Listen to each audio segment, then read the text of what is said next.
இந்த 100 நாட்களில் தமிழ்நாட்டில் உள்ள கிட்டத்தட்ட அனைத்து மாவட்டங்களுக்கும் அங்கிருக்கின்ற அந்த மாவட்டத்தில் மட்டுமல்ல அந்த தொகுதியில் உள்ள பிரச்சனைகளை கண்டறிந்து ஆய்வுகள் நடத்தி மக்களிடம் அரசிடம் விழிப்புணர்வை ஏற்படுத்தி அதில் இந்த 100 நாட்களுக்குள் ஒரு சில பிரச்சனைகளுக்கு தீர்வும் கண்டிருக்கின்றது. செல்லுகின்ற இடமெல்லாம் திமுக மீது மிகுந்த கோபத்தில் மக்கள் இருக்கிறார்கள். அதிலும் குறிப்பாக பெண்கள், பெற்றோர்கள், இளைஞர்கள், அதிகமாக உழவர்கள், அது இல்லாமல் வணிகர்கள், அரசு ஊழியர்கள் போன்ற அனைத்து தரப்பு மக்களும் மிகுந்த கோபத்தில் இருக்கின்றால் இந்த கோபம் என்று ஒரு அலையாக மாறி இருக்கிறது. இந்த அலையை தேர்தல் நேரத்திலே ஒரு பேரலையாக மாறி திமுக படிதோல் வருகிறது.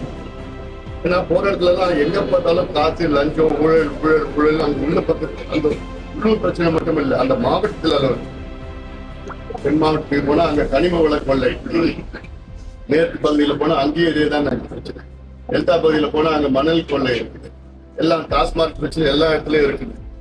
எங்க பார்த்தாலும் இது சரியான இல்ல, சாலைகள் சரியான முறையில போடல, கொள்ளடிச்சிருக்காங்க. இப்படிதான் மக்கள் எல்லாம் அனைத்து மக்களும் பேசிட்டு இருக்காங்க. அதனால அந்த வகையில திமுக மீது மிகுந்த ஒரு மக்கள் மிகுந்த கோபத்தில் இருக்கின்றார்கள். சமூக நீதினு சொன்னாலே திமுக சமூக நீதி விரோதி அப்படின்னு எல்லா மக்களும் பேசிட்டு இருக்காங்க. சாதிவாரி கணக்கெடுப்பு ஒரு பக்கம் இருக்குது, எல்லாம் இந்த இடஒதுக்கீடு பிரச்சனை இன்னொரு பக்கம் இருக்குது.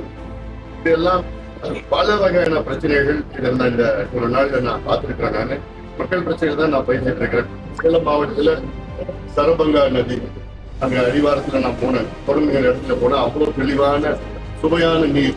ஆனா கொஞ்சம் தூரம் இந்த பக்கம் 10 கிலோமீட்டர் இந்த பக்கம் இருந்துச்சுன்னா சாக்கடையா மாறிடுச்சு.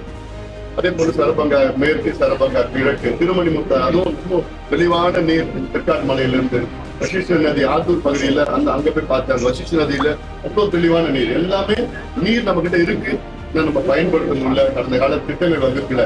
அந்த திட்டங்கள் வகுத்து இந்த சரபங்கா தண்ணீரையும் நீரையும் திருமணி மூட்டா வசிஷ்ட நதி நீரையும் தேக்கி வச்சு அதை நம்ம சேலம் மாவட்டம் முழுவதும் பயன்படுத்தினா மேட்டூர் உபரி திட்டத்தை கூட அது கொஞ்சம் குறைச்சிக்கலாம். அந்த மாதிரி ஒரு இருக்கு. சரபங்கா நதியில வர நீர் அத்தனையும் பனமரத்தப்பட்டி ஏரியில விட்டால் போதும். அது வழியெல்லாம் இருக்கு. அது ஒரு டிஎம்சி தண்ணி பனமரத்தப்பட்டி தொடர்ந்து ஆண்டு முழுவதும் தண்ணி போயிட்டு இருப்பாங்க. சேலம் மாநகரத்து குடிநீர் பிரச்சனை 100 விழுக்காடு தீரும், நல்ல தூய்மையான தண்ணி கிடைக்கும். அதுல இந்த சேலம் மாவட்டத்தில் மேட்டூர் உபரி நீர் திட்டம் நிறைவேற்றணும் நீண்ட கால கோரிக்கை. இப்போ சேலம் நகரத்து பகுதியில சாயப்பட்டறை, அதாவது டெக்ஸ்டைல் பார்க்குன்னு ஒண்ணு அறிவிச்சிருக்கிறாங்க. ஆனா அதுல என்ன பண்ணிட்டாங்க, டெக்ஸ்டைல் பார்க் பத்தி எங்களுக்கு எந்த பிரச்சனையும் கிடையாது. ஆனா அதுல என்ன சாயப்பட்டறை, அதுல சாய கழிவுகளை சுத்திகரிக்கின்ற ஒரு பகுதியாக மாத்திட்டு இருக்காங்க. இது ரொம்ப மோசமானது. இது கடுமையாக எதிர்க்கின்றோம். இது என் தலைமையிலே நான் போராட்டம் அறிவிக்க போறேன். சேலம் அப்படி அறிவிச்சாங்கன்னா சேலம் மாநகரம் முழுவதும் அழிந்து விடும். இன்னைக்கு நிலத்தடி நீரே கிடையாது, குறைஞ்சிடுவது. அந்த நிலத்தடி நீரும் சாயப்பட்டறைனா இது ரொம்ப ரொம்ப மோசமான ஒரு கழிவு, சாய கழிவு. இதனாலதான் பவானி ஆறு கெட்டு போயிடுச்சு, நொய்யல் ஆறு நாசமா போயிடுச்சு, காவிரி ஆறு இதெல்லாம் காவிரி கிளைகள். இதெல்லாம் ஒரு நகரமே, திருப்பூர் நகரமே இன்னைக்கு சாய கழிவு, ஈரோடு நகரமே இன்னைக்கு ஒரு மாதிரியான ஒரு பிரச்சனை இருக்குனால அது சேலத்துக்கு அந்த பிரச்சனை வரக்கூடாது.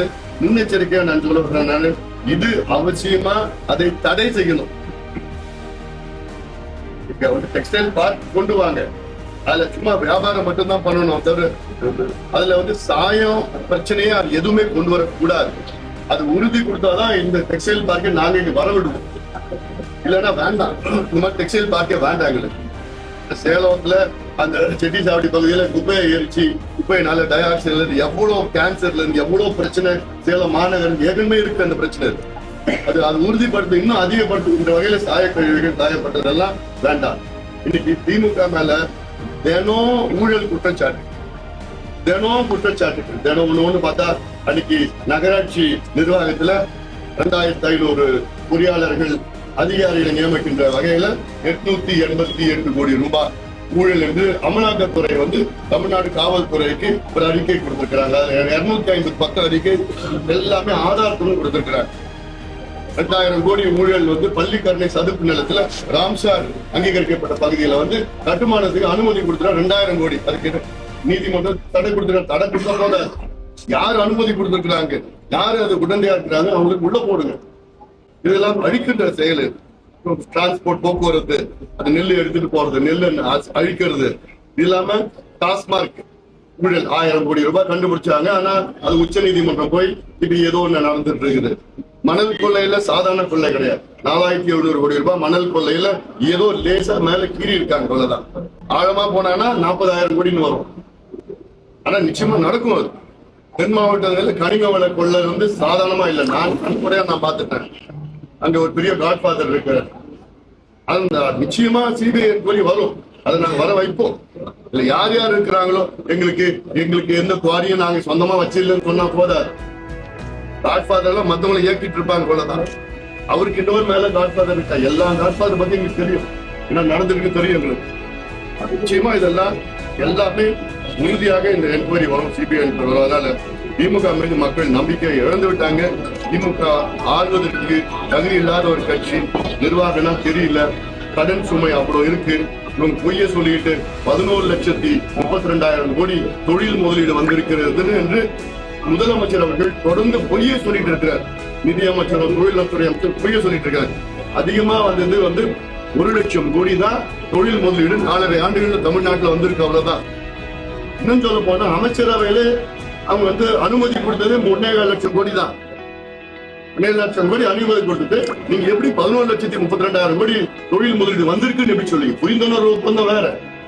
ஒப்பந்தம் போடுறதுக்கு கையெழுத்து யார் வேணா போடுவாங்க. அது எவ்வளவு வந்திருக்குன்னு தான். அது 34 லட்சம் பேருக்கு வேலை கிடைச்சிருச்சா? இப்படி எல்லாம் பொய்யை சொல்லி மக்களை ஏமாற்றுகின்ற ஒரு அரசு. அதனால் நிச்சயமா இதை மக்கள் முழுமையாக திமுகவை எதிர்க்கின்றார்.